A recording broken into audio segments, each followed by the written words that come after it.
This episode is sponsored by Ember. One of the challenges of being me is that I savor every sip of my coffee. This means my coffee gets cold. And while I could drink my coffee faster, you and I both know we don't drink coffee simply for the caffeine of it. We want the aroma and the flavor to last. I'm excited to offer my listeners 10% off their order of an Ember Smart Mug on Ember.com with the code COFFEEPOD. I look forward to sharing my experience of Ember with you in the next few episodes, so stay tuned.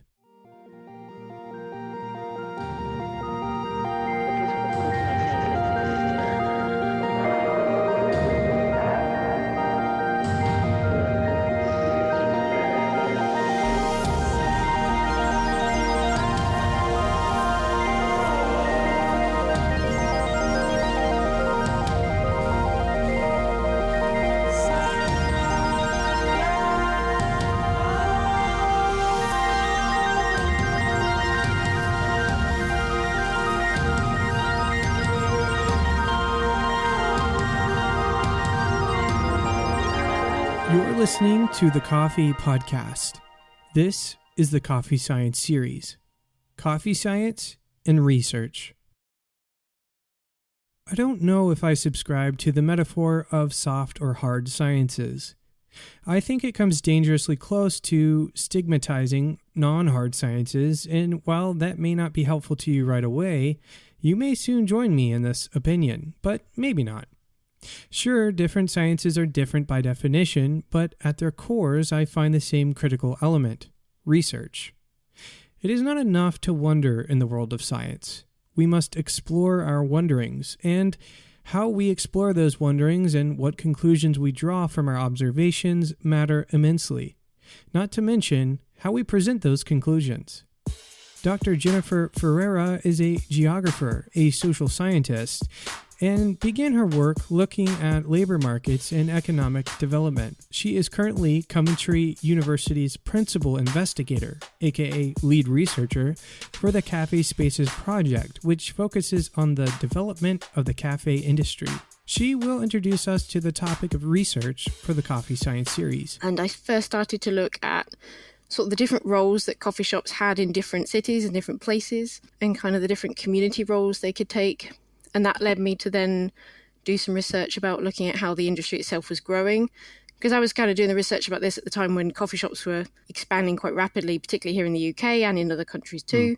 And that's just led on to a number of different kind of research avenues, from looking at sustainability to looking at, what consumers do and how they behave.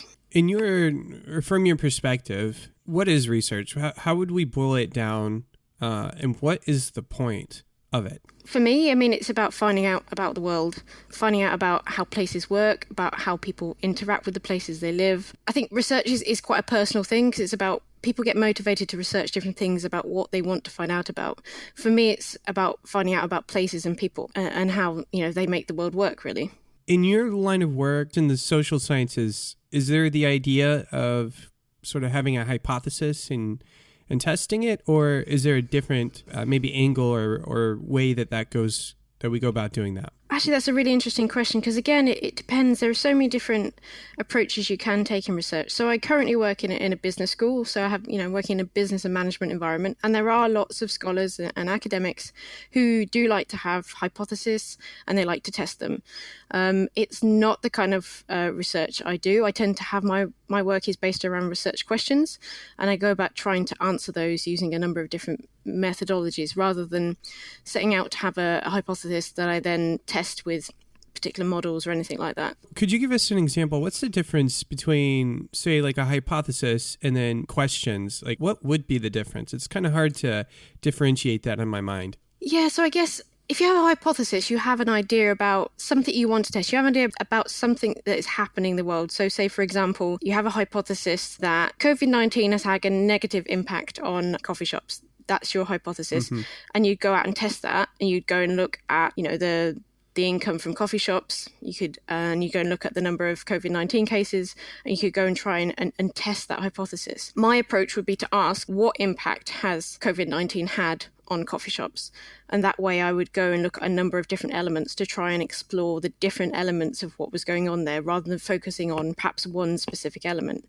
That said, some academics will have a number of hypotheses to try and get, the more nuanced answers to what they're looking at. What would you say are the elements of good research in your niche of research? The key part really is having a good, solid methodology for what you want to do. So you need to have a clear set of research questions. What exactly do you want to find out? Obviously, there are large kind of big questions of what's happening in the coffee industry. But to do a good piece of research, you need to think about the really specific things you want to find out. For example, we were doing a piece of research recently that wanted to look at sustainability risks in coffee supply chains.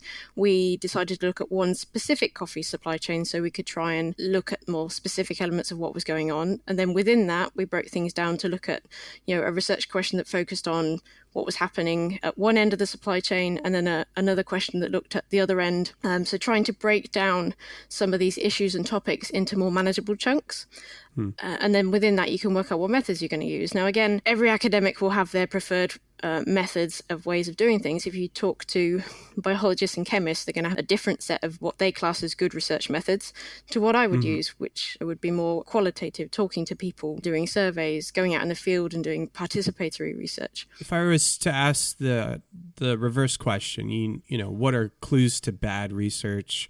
Would it be just the flip side of bad methodology, and what would that look like? Well, I mean, partly if they don't really tell you about how they collected data, about where they got their information, what are their sources of information, then that's a clue that the research is not, very robust. But also if they're making large generalizations, if they're claiming to have found certain things but aren't really backing it up with evidence, and also citing other research that's gone on, that's usually an indication that it's not a very solid piece of research. This question mostly comes out of the fact that the media can publish all kinds of things, right? Sure. And sometimes the media interprets research without considering the quality of that method. Yeah. Consider I'm a coffee professional somewhere and something comes out in the news. It's about some social science discovery. How would I know or begin to know what to look for? Say something like even in a media publication, what would be the steps for me to verify, this is reliable before I go share it with somebody else? If you see something in the media and they give you a statistic, usually they would have to reference where that comes from somewhere. And if they're not, then that's already an indication that perhaps it's not reliable. But often a good publication will say, this has been taken out of, it relates to a particular journal article. Often, they will provide a link or they'll mention the academic involved or the research center or, whatever organization has produced this piece of information. There'll be some kind of link for you to then go and find where this will have come from. And as academics and as scientists, our job is to get the findings out to the public or to the funding organization. So that information should be there somewhere else in a fuller form. If it's been published in a journal article, that journal article in some form should be there. That academic will have or that organization will have a web page which should have some information about that research somewhere where people can go and find out about what's going on. So I think that's one of the first step is to find out, okay, where's this information coming from? Is there an academic and organization that you can find out more about what they're doing and where the information came from? I've noticed a good deal of misinformation in the days that we're living. And it's always been a wonder to me how a reader might take it upon themselves to do a little extra legwork before they share something, especially because sometimes research leads to people, in this case, coffee professionals, making decisions based on what they read in the paper, thinking, Sure. Maybe we saw a statistic and it sounded good, and so we went off that. And maybe it's actually not reliable. It can be intimidating, not having the background in research to start to think, how do I truth test this thing? Sure.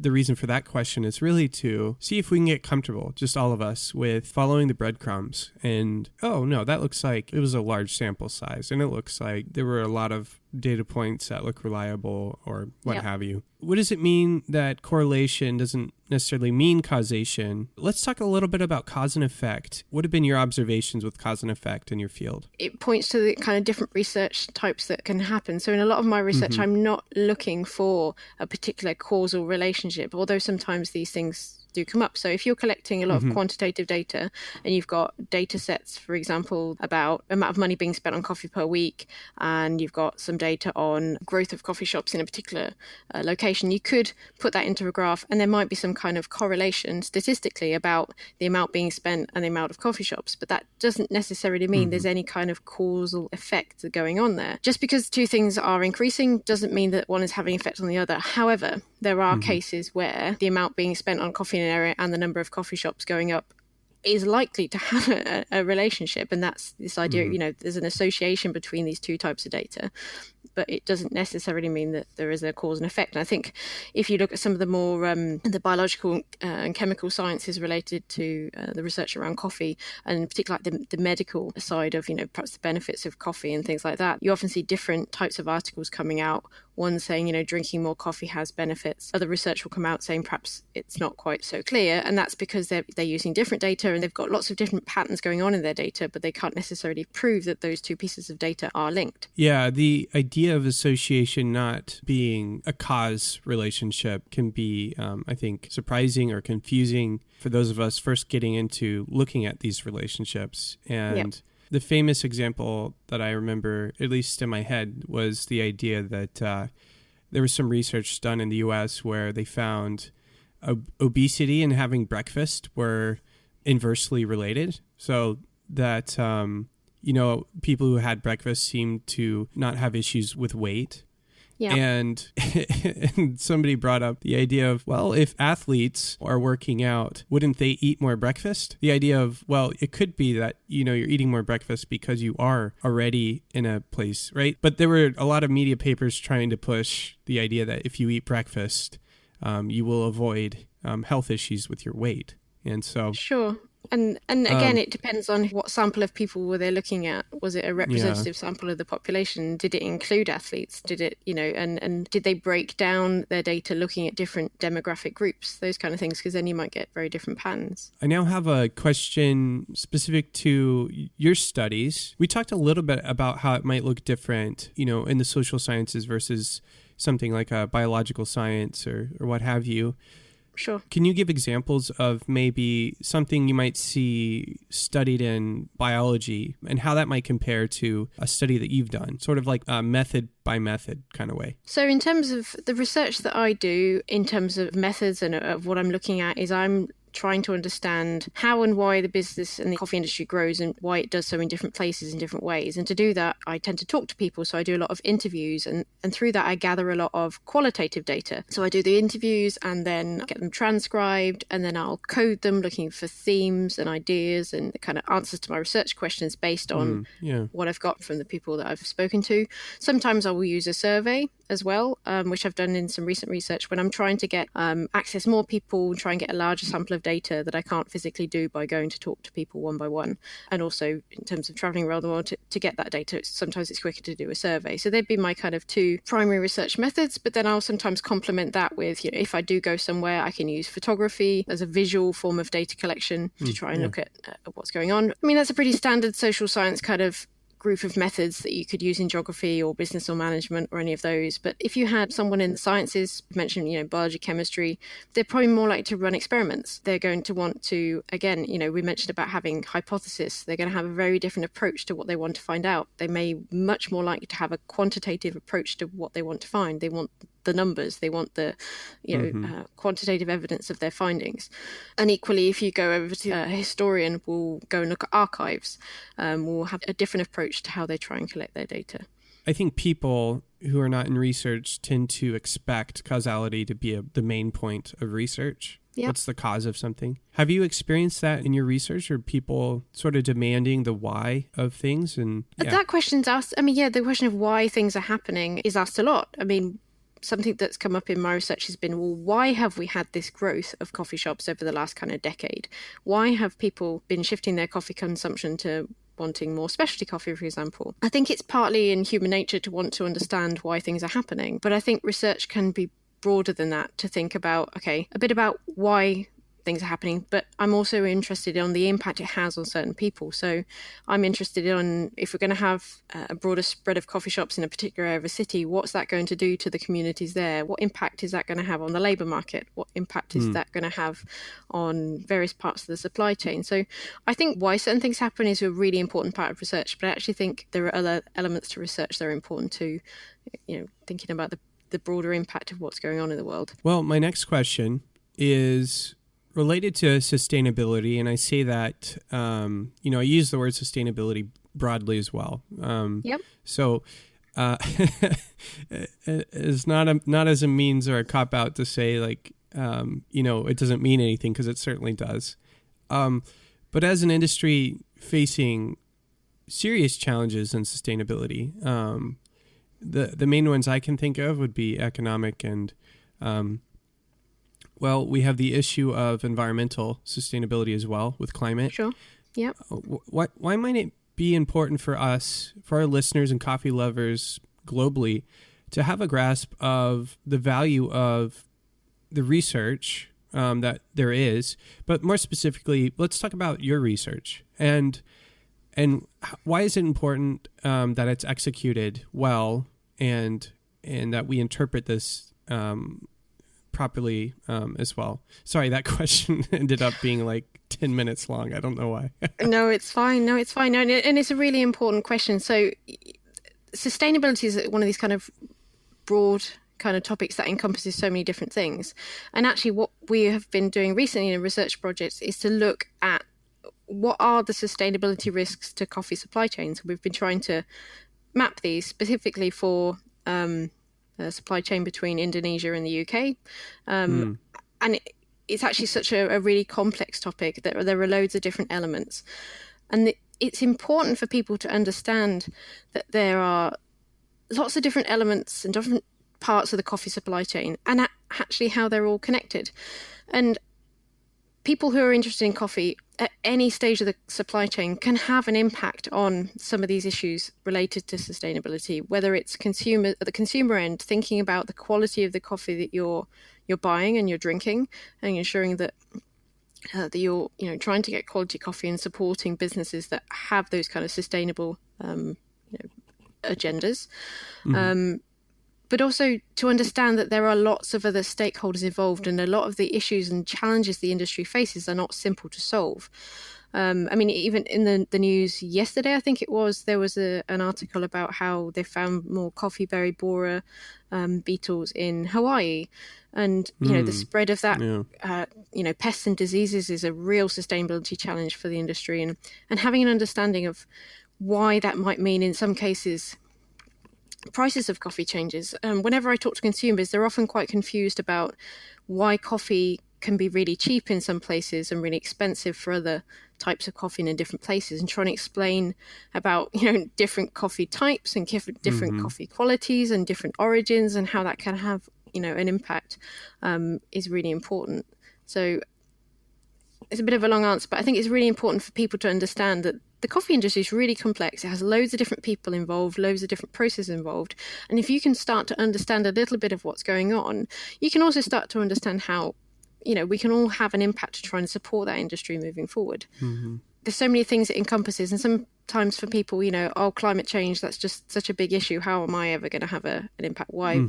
What can I do about it? It's too big. Well, actually, if you break it down and understand a lot of the processes involved, it can help if you can think about the kind of actions that you can take on a daily basis that might have a small impact day to day, but overall might have a larger impact globally. But yeah, you're right. It is a really complex topic. And as I said, we're doing this piece of research in the minute, trying to look at all the different sustainability risks, and we're trying to create models to look at how, if we change some of those risks, what might happen to coffee production and things like that. And actually, there's so many different variables. It's quite challenging. But if we break those down and try and highlight what the different ones are, then it might be that different teams of researchers can look at different ones of those in more detail. And I was going to ask you, what are you working on? And also attached to that question, How can our listeners be a part of what you're doing? There's kind of three angles to my research at the minute. So one is I'm trying to look at what impact COVID-19 is having on coffee shop consumption and coffee shops. So I'm doing a bit of kind of rapid research on that based on what's happening at the minute. But then kind of longer term pieces of research that I've been doing. One is around coffee shops in the circular economy. So looking at how coffee shops can be more sustainable, how they can try and incorporate circular economy practices into their activities and how that can help them be more sustainable. And then the third one is the one I've mentioned before. We've been trying to map and look at the impact of different sustainability risks on coffee supply chains between Indonesia and the UK specifically.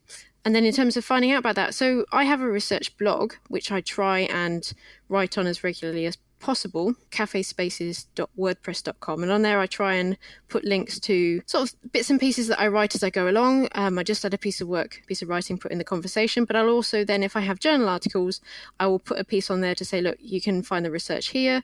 Or if I have a new project, I'll put a bit about that. So that's kind of like a dialogue I have that people can find out about what I'm doing and where they can read more if they want to. So the main takeaway really is research takes time, and it's really rewarding if people actually read it and engage with it. Every now and again we get an email or about a piece of research we've done or get in touch, and it's actually really rewarding to know that someone has read that piece of work that we've put all our heart and soul into. So that's one thing. And then in terms of advice, I had from a line manager a few years ago who said that, you're never going to complete everything you want to do on a daily basis. So all you can do is to chip away at it. And I think, given all the challenges that the world's facing this year, we can't do everything, but we can just try and do little bits each day, try and keep ourselves going. Dr. Jonathan Morris has been called the coffee historian and is widely known in the coffee sector for his research around coffee history and his book, Coffee, A Global History. This is not his first rodeo on the podcast, but this time we dive deep into the world of what makes or breaks good historical research and how we should think of research more broadly.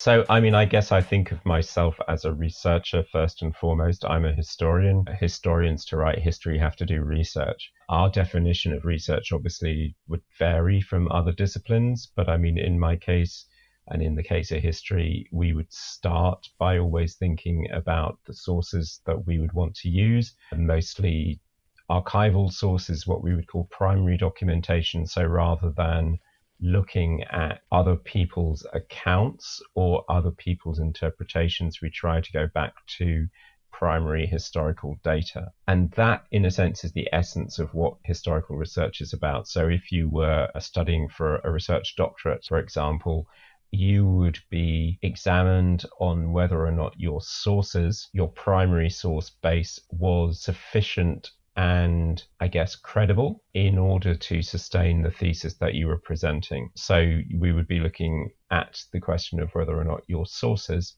in fact, supported your research, and your research would be into those sources. So there's a lot of ways that we then think about, are these the right sources? How do we criticize those sources? How have those sources come about? If we think about the kind of documents that we might see, and we then integrate that research with, other people's writing, what we might call the historiography, the secondary literature. But that's the primary distinction.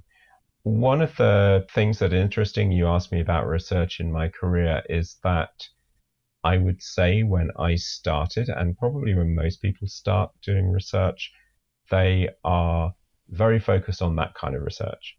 Very focused on this detailed, usually archival primary source material. As we work through our careers as historians, we also become, I think, broader in our approach, both to our research and to our scope, the kind of questions that we ask ourselves, the bigger things. So my primary first project, my PhD project, was a project which was about shopkeeping in Milan from 1885 to 1905, and it was based on two main sources, really. One was a newspaper produced for shopkeepers, of which I read every edition for 20 plus years, and the other was a series of commercial guides to the city of Milan, which every year were produced showing the location of every shop. And I worked those sources very intensively, so you can see how they're primary sources. With my coffee research, which I guess we will go on to talk about, I would say I've used a much wider array of sources, and I've integrated much more secondary and primary research together to try and sort of produce that research and ask much broader questions. There is a huge emphasis on the source, the thing that you start with, and then maybe the things that you bring in, or I say things, I should say data or information that you bring in, and then maybe some supplemental things that aren't, as you'd said, primary to help mold the picture, I guess, in the realm of historical research. Yeah, I think one of the things that we are always that's always fundamental for historical research is understanding a broader context, a broader picture, so you fit in your kind of primary data sources, and your primary focus has to be fitted into a broader context. So if we switch that into, I was talking with somebody today about coffee in Vietnam. So we could talk about the rise of coffee production in Vietnam, and we could talk technically about that.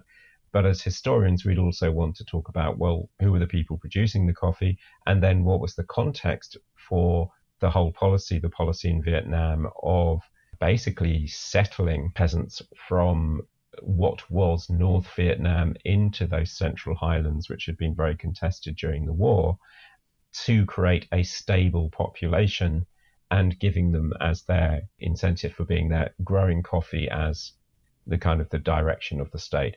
So if you see what I mean, that there's a much broader context there, which is about Vietnam, its politics, indeed about the whole of the Cold War, into which we situate what we actually understand about coffee and why there's this big rise of production in Vietnam. Okay, yeah, there's almost what seems to be this idea of nodes, like working off of maybe a broad picture you can kind of like dig into. Or cross off. Okay.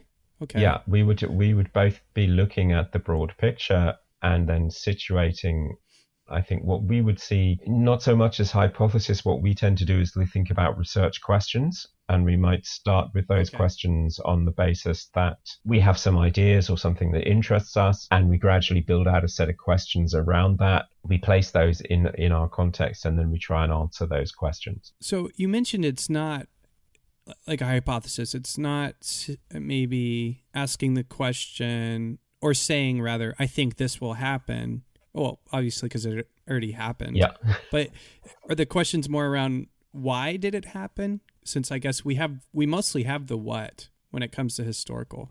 They are mostly, I think our questions are mostly about why. In terms of having the what, that, however, isn't necessarily always the case, because history has progressively broadened its focus. Again, to talk about my research in coffee, a lot of my research in coffee, I wouldn't say that it was, there isn't so much archival data about coffee. A lot of what I did with coffee was go and actually create an archive by assembling things, whether they were written things, a lot of them were oral interviews, almost like doing this, but using them as primary documentation, but being critical of that documentation. In other words, not just taking what somebody says as that's our history.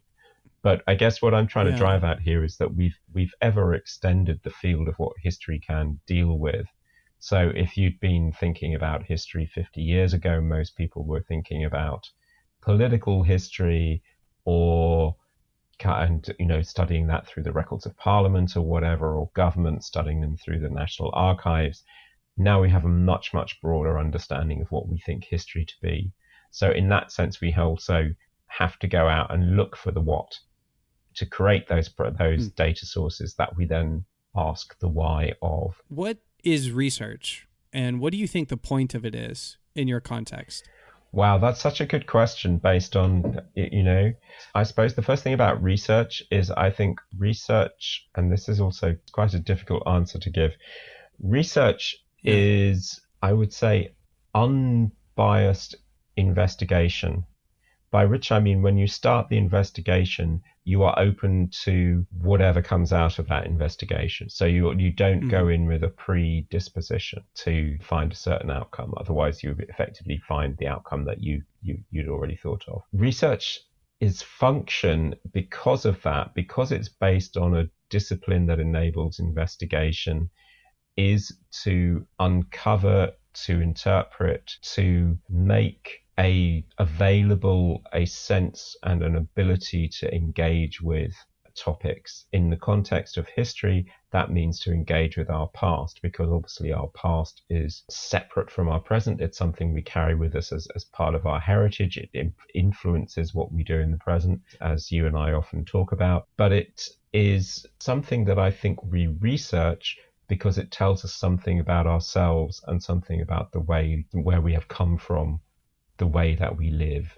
What I think is important to convey about research is it is something different from simple speculation, that it has an evidence base, that is judged on its evidence base, that it needs to be robust in that sense. The problem, or the difference, I would say, as we shade between those various disciplines, between like a discipline like history and say a scientific research, whereas a pure science research, we're looking at reproducibility in terms of, can we produce a universal law? Can we, when we eliminate everything else, find something that causes something? We'll talk about causation in a historical context in a while, but I mean, in scientific context, in a hard science context, that's the way that we think about it. Obviously, history doesn't function in that way. And in essence, history doesn't really postulate that we could interpret in that way, because by the very fact we know history, that changes the context in which we experience events. Does that make sense? Do you see what I mean? That's a lot to chew on. It's a lot to chew on. I've had a lot of years of chewing on it, but in essence, what it means is, when someone says, well, will history tell us the future? The answer is no, because the future is influenced by history. So whatever situation was present in the past, we can't use that situation alone to determine what will happen today, because by definition of knowing about that situation, that's also changed our understandings of things. Does that make sense? For me, it's tempting to jump into my favorite subgenre of sci-fi, which is like the timey-wimey stuff, like going into the past. But we're not going to go there. Okay, well, I'm all ears for this at some point, but yeah.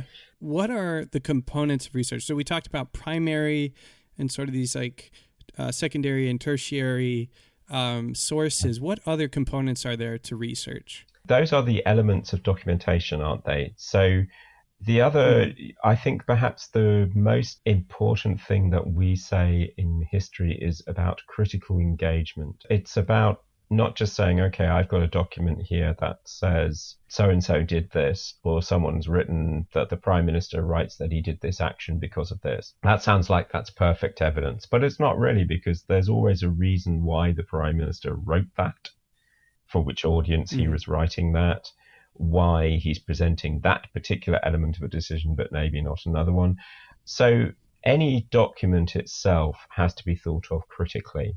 Any piece of evidence has to be thought of critically in that sense of, how do I actually see how this document or this piece of evidence was created? How's it being used? We really have to engage in that level. We have to think about what we are doing there. That's very much part of history's research in particular, very much adopts that approach. And the same applies through each of those three phases that you're talking about. It applies also to our reading of the secondary literature, and it applies to that kind of tertiary gathering and the tertiary context elements that we're talking about, that we have to think critically about that. We, at the same time, I think particularly in history, we have to think, I don't like the idea of outside the box, but we have to be prepared to jump outside the blinkers, as it were. Outside the blinkers? So I don't know if the blinkers are a term in the States. The things you put on horses to make sure the horse only looks ahead. So the idea of sort of like blind spots. Yeah, exactly. Okay. Yeah. It sounds like you touched too, maybe not directly, on the idea of motivation. Yeah. So like an author of some primary source or a source that you're using, my question would be like, the motivation probably plays a role in. Okay. Yeah, that sounds really complex to to critique and to judge, and sounds like a tough cookie to me. Yeah, But it is. And that's how history is as well. That's why history has no definitive answer, as it were. It has a set, historians are forever debating things. We are forever criticizing and critiquing other people's critiques, etc. And that is the way the research progresses. I have a very simplistic mantra, which is in history, it's impossible to necessarily be right, but it's possible to be wrong. And that's kind of the frustration of the discipline. Yeah. What are clues to bad research? So we kind of talked about the right ways to do things or the proper ways to do things. And you just said it's possible to be wrong. Yeah. So how do we know we're looking at bad research? Because, the media will publish all kinds of things. Yeah. So how can we know? Okay, so what we would do as historians is move backwards through that. So go through the things that we've talked about, and each one of those you can see the bad research coming in very quickly. Bad research, it would be uncritical about its source. So it would just simply say, I've discovered this document, so this proves, or this person once said. I think I had a discussion with you on one of our previous broadcasts, and we talked about how do we know when the first coffee was? Many people have sort of asked the question, what's the first cup of coffee ever drunk? To which the answer is incredibly complex, because actually, that goes back to define your cup of coffee. But it also has a lot to do with, what would be the appropriate evidence? How far credit do we give it? So I'm thinking here that there's this thing about the Avicenna, who's a kind of a polymath really, from Arabia, who wrote lots of manuscripts and wrote one about herbs. And in one of these, there's a reference to something that the name sounds a bit like the Arabic name for coffee. Now, that's all there is, really. There's a little description of it. The description, frankly, is very difficult to parse, and to my mind, doesn't immediately say coffee. Could be. I think it's bunchum is what it's called. Could be, but it really doesn't give enough. And then we've got nothing for at least 400 years. So some people would like to say that on the basis of Avicenna, we can say that coffee actually dates to 1000 rather than 1400, which is when we have some better records. Historians as professionals won't accept that. Yeah, that's bad research, because really what that is not understanding Avicenna, not putting that in a context, not thinking critically about, well, how come we haven't got all the rest of this stuff? How accurate can this really be? So that's kind of one of those differences. And there are similar things with quite a lot of those coffee myths that we've talked about. We've talked about coffee myths where actually when you go back to the records, you can find plenty of stories, but you can't find any primary evidence for them. I mean, Caldu would be a great one, which is clearly a myth. But these are sort of, I guess, the obvious things. In terms of where we are now, when we look at sort of historical texts, it's looking at texts which don't reference where they got their evidence. So simply tell you something, that really doesn't help, because that's assertion without evidence. There's a different sort of test for historians. Whereas we talked about science being about ultimately can this be reproduced, and can someone else follow what I did and get the same result? In history, it's can someone else follow the same research path? That's why we have all those footnotes and those things that look boring, but are actually there so that if you tomorrow decide to take my text and check it, you could actually do so. Yeah, it's like breadcrumbs to follow the same. Yeah, exactly. So maybe you pick up a breadcrumb and you go, oh, no way, why is this here? So there could be a way to detect. Yeah, absolutely. And as soon as you do that, you often find that there are things that don't really make sense. So, for example, I'm certainly take with a pinch of salt something that purely refers to a company website as a proof of an element, where a company website says, we were the first to do this. Yeah. And boy, are there a lot of them. But if you write that as history Yeah. and all you have is your reference is the website, and particularly ones which actually, make some sort of outlandish claims, then I don't think you've really done good research, or at least you haven't Yeah. presented well the research that you've done.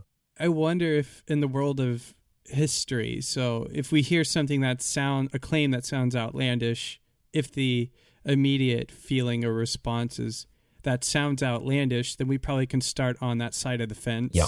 and then work to prove it otherwise.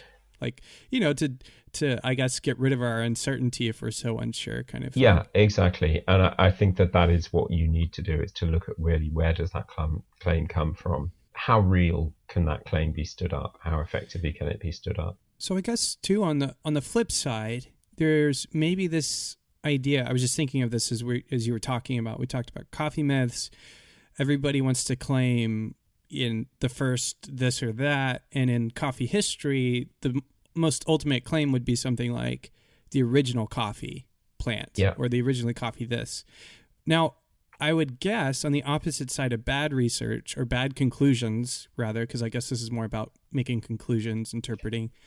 We could say where separate disciplines how do you say it? What is it? Corroborate. Yeah. They corroborate one another. So say coffee history, or you come across something and you say, it seems like I have this evidence that the first coffee plant was this date. Yeah. And then you have something like coffee genetics, Yeah. or science and coffee plant genetics, where I think they can basically trace it back to origins. I'm not totally certain. So if those two things corroborate one another, then it's like, this is most likely the case. That's right. So this, okay. Yeah. Is there anything like that in coffee history? Yeah. There are potentially things like that. There's an interesting thing right now. We know about the discovery of sort of what appears to be a subspecies of coffee in Yemen that actually might be Yemeni.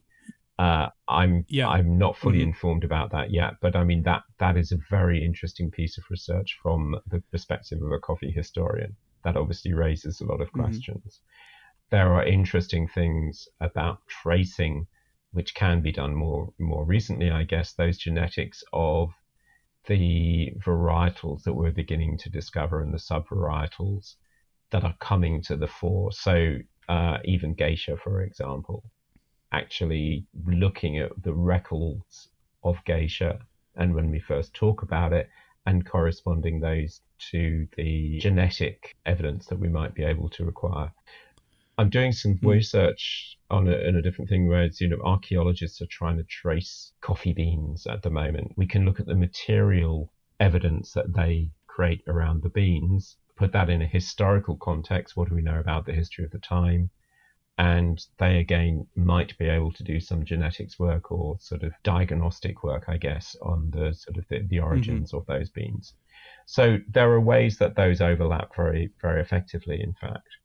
All right, let's jump into a really, hopefully not convoluted, but it can quickly become convoluted. The conversation of correlation, causation, cause and effect. Yeah. How does this apply in the scope of history, historical research? So it's a really interesting conversation because it applies a lot in the sense of being careful about causation, correlation, and association, because history doesn't really have you don't reach a defining account. So to that extent, there is always some issue about causation and about how we make that causation link. There are some obvious examples which apply across all science. I think of the failure to distinguish between causation and correlation would apply equally in history, in the sense that you can see two phenomena that occur at the same time. This doesn't mean that they're linked phenomena or that they're causal phenomena. On the other hand, historians possibly have more, I don't want to say creativity, but more breadth or scope for finding ways of linking phenomena or creating causation, precisely because we are proposing readings of what we see. We can't necessarily produce a definitive outcome. But we can, as we said before, and this is my point about, it's difficult to be definitively right, but you can be wrong. It's fairly easy to, or it will happen that something simply becomes untenable as more evidence is uncovered. So there is a potential for arguing that what was presented as causation is not, or that something that was presented as correlation actually is connection. And the other thing is, of course, that when we go back to what I said about context and understandings of context, that also applies in the way that we think about cultures and the way that cultures themselves perceive their surroundings, their activities. So in a way, but if a belief is held, for example, that actually in itself becomes part of a causation. Do you see what I mean there? I think so. I think I'm on the fringe of understanding. I immediately go to like little kids or maybe little brothers, and one hits the other. And the story that you get later is, hey, Charlie bit me or something, right? Like the idea that Charlie bit me, and we could say, why did Charlie bite you? And the kid could say, from his perspective, there's some reason Charlie bit him. From the kid's reason, there's a whole nother reason. And then from, say, I guess a parent, maybe in this environment, the parent has to discern how to move forward with some level of correction. So how would, I'm kind of like proposing this as an example. How would I understand the difference in this example between something like association, which is not correlation, I guess. Okay. So association. I'll just let you unravel. I'm going to try see if I can find a suitable one. So causation, but not. I'm drifting a little bit here, but let's think about something very simple. So we can talk about a context in which there is rising consumption of coffee, and maybe in that context there's also expansion of cities, let's say. Now, there is a good argument to say that that's causation in the sense that what's causing what? Okay, so the expansion, the growth of the cities can be causing the rise of consumption of coffee. Because blah blah blah. Insert your historian would insert there something. Well, let's say they make that observation. Then we would actually have to look at causation. Why would that create rising consumption of coffee as opposed to association? The two things happen at the same time. Is there something that makes cities more prone to coffee consumption? And as it happens, as a historian, I tend to think that there is, because there's a different kind of work and a different kind of concept of time in a city than there is in the countryside. And there's a whole different set of contexts in which you might consume coffee, in not least to how you actually consume meals, etc., etc. But you could, somebody might rebuff me and say that's an association, and I've missed something key there. And also that's a correlation but not a causation, and that the causation really is actually, we had the development of a system that marketed more coffee, or we had a development of a system that produced coffee at a lower price. And of course the real problem for the historian, and this is the distinguishing thing again, is contextually all of that's true. And in a way, the best we can do is come up with the context and then try as hard as we can to work out where there could be cause and where there is context. Is this helping or getting things even worse for you? But that's the kind of problem that I face in trying to do that. And that becomes important because, for example, I do think, personally speaking, I do actually think coffee is an urban drink. There's certainly, in historical terms, there's a good sense for saying that's a correlation, and we can come up with some reasons why that might be a causation. I'm pretty confident on the correlation.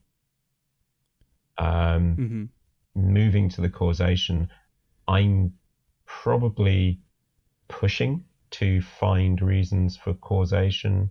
I'm never going to find a definitive argument, I suspect, a definitive proof, but I think that there are good arguments for that in terms of the function of coffee socially, the function of coffee within the family, the different ways in which we consume and drink in a city as opposed to in a rural setting because of the different natures of the workplace, the different natures of what we undertake. So actually, I think the argument is fairly strong, but then you might want to argue against me and say, but there are some areas of the world where we have cities and we have no coffee consumption, and there obviously we have a different set of contexts and a different set of associations. So, that's the kind of thing that we spend our time trying to pull apart as historians. And that again is going to be a different thing, I think, from deciding whether, the agent in a chemical reaction is this or that, or So that's sort of how we're seeing it. So it is a very important element for us. It is again another one where almost the historian's creativity and ability and sensitivity come into it, because they themselves have to sort of decide how to go down that route, and then whether they can actually evidence and prove it. Yeah, it comes back to that critiquing, like every step of the way as you're going, leaving breadcrumbs, etc. Yeah, I love that conversation. I think in the context of history of cause and effect, because it's such a wonderful thing. And when I say wonderful, I mean just like grand thing to consider. It's cool to know that there are methods, a scientific or research approach to being able to understand cause and effect in our world from a historical perspective. I think we need to be absolutely clear that so there is a scientific approach and there is a rigorous research approach, but what it won't do is give us such a definitive outcome as we might expect in other areas of science. Got it. Perfect. Thank you for clarifying. No worries. We've covered a lot here. We could get caught up in cause and effect, right? We could get caught up in, well, we just have to know, did this cause this? Or we just have to know who was the first this. Or maybe that's not the same as cause. But is that even the point of the research? You see, there's a thing here, Jesse, which actually I would probably take us a whole podcast, which is there's research and then there's the writing and presentation of that research. And that's again where history in particular is quite different from publishing your scientific paper, because there's a whole line here about not just being interested in cause and effect, but being interested in how we present and interpret that in that wider context, how we make that accessible and how we use that for understanding. So all of those things come in a way that's far beyond that simpler point. And so some of those outcomes of research, the kind of books that I would hope to write, for example, are as much, they're not just about cause and effect, they're about presenting a whole set of contexts, about presenting narratives, pictures that people can engage with, can follow through, can actually somehow, I suppose, engage in a dialogue with the past. To me, the research is much bigger than the cause effect thing. The other thing that I wanted to say was you also have to look at, and I think this is important, when you put it in that context, I think that thing about what was the first, which is always, we said it's a question that's so often asked. Actually, for me, when I was working on coffee history, when I'm working on it now, I'm less interested in that than what was the most influential. So let me give you an example of that. Yeah. We can talk about the history of espresso, and boy, can we talk about the history of espresso. And there's this, what was the first espresso machine is this huge question. And there are examples. So we can talk about a guy called Angelo Moriondo, because he produced a patent for creating a machine that used pressure brewing in Italy in the 1880s. We can talk about the earlier versions of using pressure to brew coffee to some extent. So Edouard Loisel, who produced this amazing hydrostatic pressure coffee brewing machine for the Paris Great Exhibition of 51, 61 maybe. But what's the first espresso machine that actually makes an impact on the world? It's the first one that goes into commercial production, which is that the Pavioni Ideali. the Pavoni Ideali, 1905, really. There are lots of things again about, which is the first, who did the first semi-automatic, who did the first this, that, or the other. But if we actually look at what are the machines that really transform our world, they're very often not the first. Instant coffee would be another example. There's instant coffee in the sense of soluble coffee products produced from the turn of the 20th century. There's a brand of soluble coffee that's actually widely distributed amongst American troops in the First World War. But what's the instant coffee that really defines instant coffee? What's the coffee that really changes it? It's Nescafe, and that changes our world in ways that those previous examples really don't.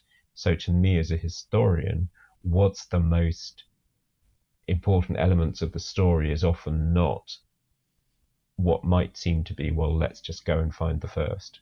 It's actually, let's find the most important and the most influential, and let's understand why it's important.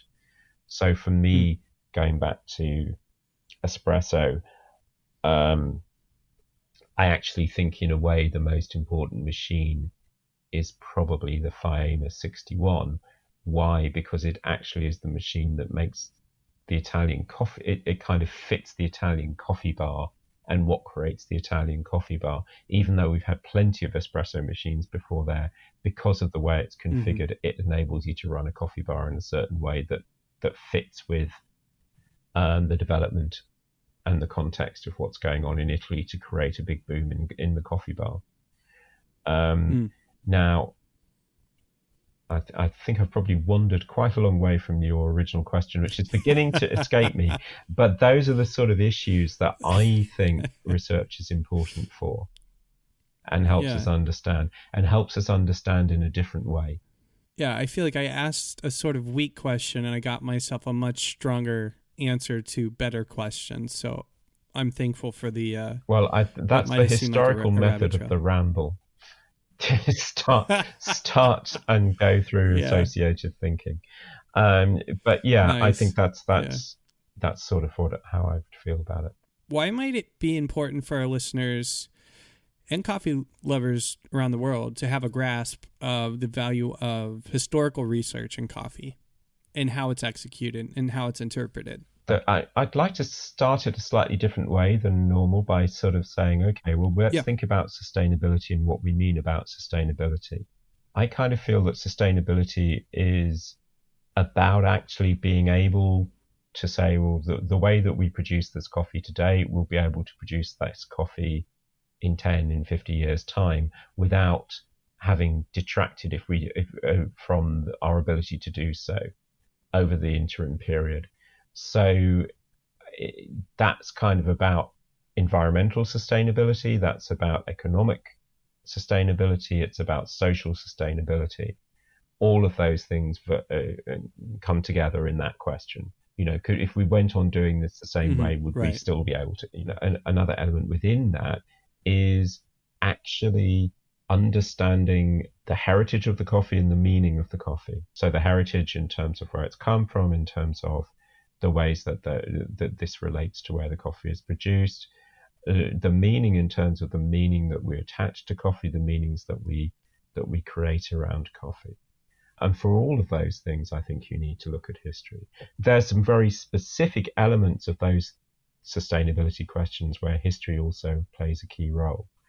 One is about understanding the reasons why we have a coffee chain, for want of a better word, but I guess a coffee system that looks the way that it does. Most of those reasons have been shaped by history. If we use history as a way to address those questions, it shows us something that I've said to you before, which is that we've moved towards a system in which, for almost the past 100 years or so, what shifts the system or rebalances the system is catastrophe. So we have a system in which coffee continually has overproduced in terms of too much coffee chasing too little market, and then had a market correction, but the market correction has been delivered via catastrophe. Catastrophes being the Brazilian frost or a war sort of breaking up the trade or coffee rust, those kinds of things. So I would use history to help me understand why we could have a headline that says coffee harvest is good this year, and therefore coffee farmers will do badly. In other words, where we have a situation in which all of the agronomic situations are favorable, and precisely because they are, that's going to cause a crisis for coffee farmers, which kind of feels like, I know that sounds simple economics, but it's very poor economics that we've achieved that. History helps us understand how we got into a situation where, in essence, at the moment, my interpretation of where we are is, for most of the 20th and early 21st century, we've had a situation where we've had too much coffee, in the sense that there's been an excess of coffee supply over coffee demand, and that has led to price plunges.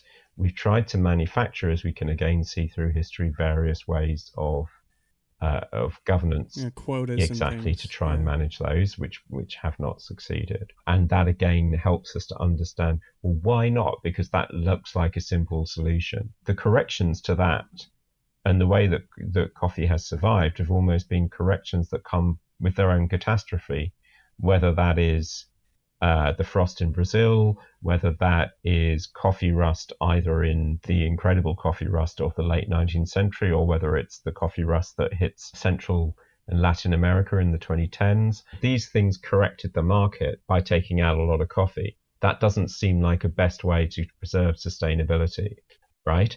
So that's the problem that I'm foreseeing. And that's sort of, again, I think history helps us understand that in many ways quite effectively. It takes us back to asking those fundamental questions. Doesn't this sound weird, that we have to rely on bad things in order to correct our market? Or that when good things happen, there's good harvest, actually we're all fearing that this means a collapse in prices? I think for me, I have such a bias going into the question of just like, well, that's just how it works. That's just how supply and demand works. Yeah. But your question is going after the fundamental way at which our, I guess, economy in general works, or the exactly. global economy the global economy works, and why it's come to that particular pattern, particularly in these cases. So it's one of those questions that you're right to say, in economics, that's a non-question. Right? But in history, it's like a why would you question. Exactly. But in history, it's a really quite important question. Oh, I love it. Yeah. Oof. You're pushing the boundaries of what I have known and thought. So this is great. This is why, part of the reason I do the podcast, for my own pushing, but also for the pushing of our listeners. And okay. I'm happy with that. So tell us a little bit about what you're working on. And how can our listeners be a part? I'm working, having done that coffee global history, I'm trying to build out in certain areas. In particular, I'm getting more interested in coffee production, and particularly I'm getting more and more into the history of Africa and African coffee, in the relationships between Africa, the consuming countries, but also consumption in Africa.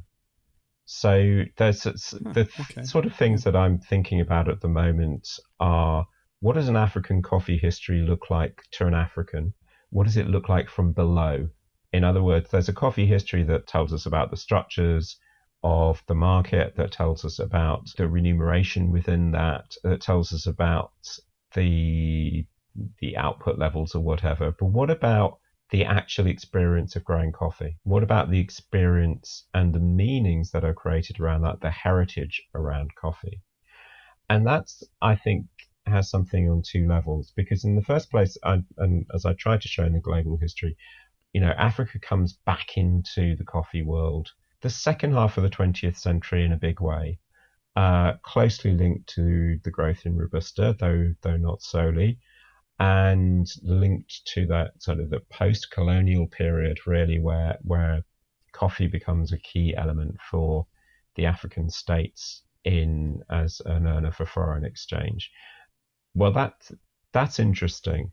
But what interests me is, what's the lived experience of this for African smallholders?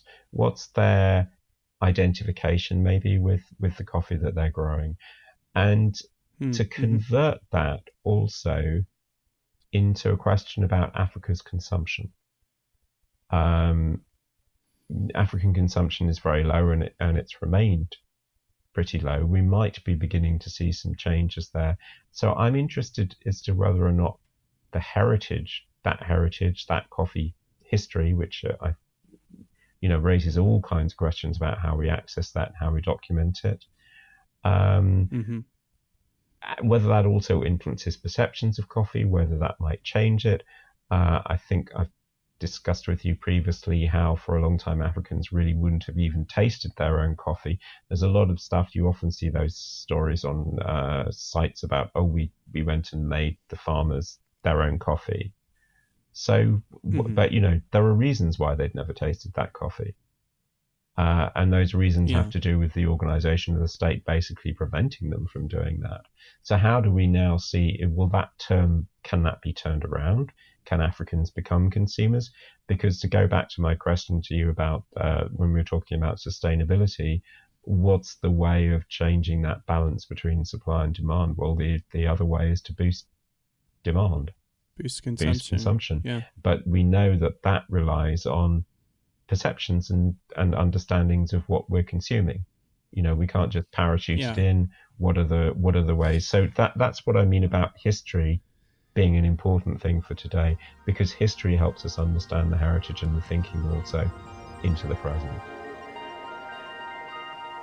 These conversations have left us with a lot to chew on, so I hope you've been taking mental notes at least.